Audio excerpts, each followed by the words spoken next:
Hello, I'm the Nostalgia Critic. I remember it so you don't have to. Well, there's no doubt about it. Nintendo games rock. Movies based on Nintendo games blow. Therefore, movies about Nintendo games blow rocks.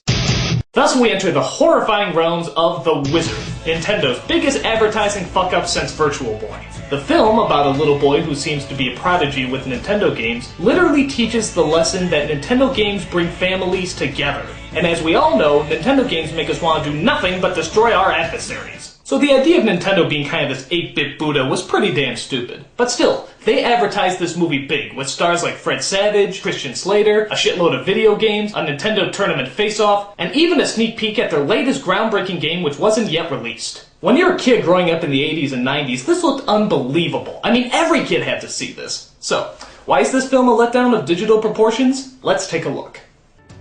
First of all, let's take a look at this thrilling opening. Pretty exciting, huh? The Wizard! Champions of Nintendo duking it out in a one-on-one tournament of the Nintendo Master... My god, is he still walking? Seriously, the opening of this film is nothing but a kid walking down a straight, narrow road. Fasten your seatbelts, we're in for a wild ride! Just sit down and have fun, damn it! Okay, so the strange little boy walking down the road is a kid named Jimmy, who just wants to go to California. California! He's returned back to his mother and jackass stepfather, where he continues to stare blankly out into space. Apparently he's been traumatized by the death of his sister, and is seeking an outlet for all his pent-up emotions. I'd like to think that he's searching for a way to express himself. If only there was some kind of game console with 2-player gameplay and 8-bit graphics that could allow him to express himself. But that kind of awe-inspiring magic only exists in the wildest realms of our imagination. Meanwhile, we cut to Jimmy's real father, played by Beau Bridges, who surprisingly was available. We also get to see Jimmy's brothers Nick, played by Christian Slater, and Corey, played by Fred Savage. And I never really noticed it before, but Fred Savage is kind of weird. I mean, he doesn't really act like a kid at all. Everything he says sounds like it's being spoken by a high-pitched adult. Will you listen to me? Well, you want to see that happen? Huh? You want to see him put Jimmy in a home? He kind of sounds like a male version of Dakota Fanning, and I don't think that's a good thing. You're getting awful personal, you know. So he sits in his room throwing darts at a map, because I guess that's what kids did before the internet, and decides he wants to take a little vacation. Where? California. No. California! California.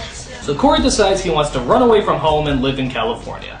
On his way there, he picks up his brother Jimmy from a mental home, where he literally just walks in the front door and steals him away. Where the fuck's security?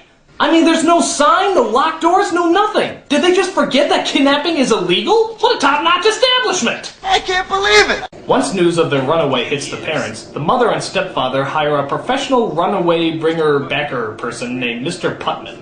But Corey's father and brother are destined to get them back first, because Mr. Putman has the audacity to bring them back while being mildly rude. I make my money by bringing kids in, and I don't make it if someone else brings a kid in first. We can't let him bring our children back alive and well with such hideously poor manners. To the shipmobile!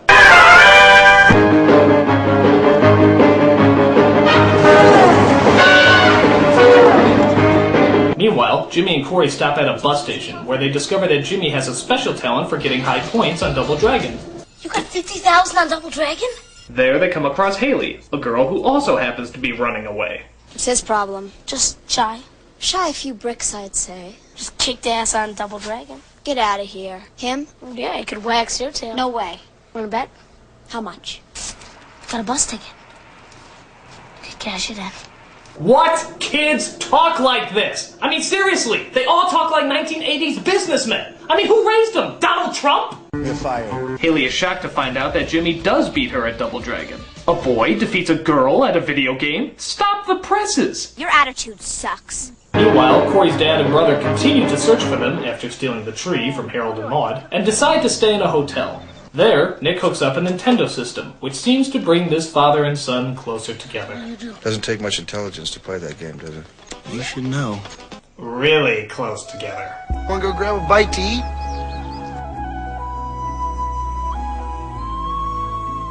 Really close together. I just want to let you know that I'm glad that I'm here. Really uncomfortably, unnaturally, unchristianly close together. I remember those trips we used to take every year. That was great. Yeah. Sleeping with my father. Nintendo. It makes you gay. Now you're playing with incest. Can't even talk to each other. We're in your underwear. Meanwhile, Haley tells Corey and Jimmy about a Nintendo competition where they could win $50,000. And you'll never guess where it's being held. California? Right you are, you little oddball. So the three of them go from pit stop to pit stop, conning people out of money by making bets on video games, which it seems are mostly played by a lot of middle-aged, stuck-up white businessmen. You know, the usual demographic. Now my brother over here, he could beat you. Go on. A child defeats me at a children's game? Oh, delightfully absurd. While gaining more and more money, one kid recommends Jimmy to the ultimate Nintendo master. He's good, but he never beat Lucas. Lucas? Oh, don't tell me you've never heard of Lucas. He's only the greatest Nintendo player that has ever roamed the universe. And where might we find this Lucas? Within the twilight of the full moon, when the sky is dark but the fire of the stars pierces through the night, that is where you will find Lucas. He's tough. He's cool. But most of all, he's bad. Nobody's better than Lucas. You the wizard? No, he is. Is he like a poster child for someone? Hey Lucas, man, that was great. They say that he's less than a god, but more than a man. Lucas is awesome. You can't give me one. I have 97 of them. 97? Know all 97 of them? That's impossible! Dirty Harry, Scarface, the Terminator, Lucas. Why don't you just make yourself useful and give me a cold drink? But not only is Lucas a Nintendo master, he is also the keeper of a greater magic. What could be so important that he has to keep it in a briefcase?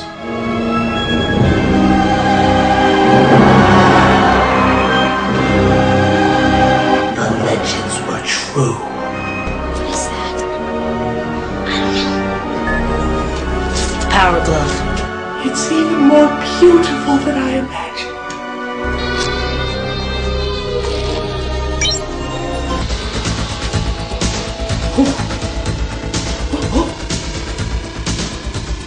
Look out, Lucas! Look out! My God! Oh.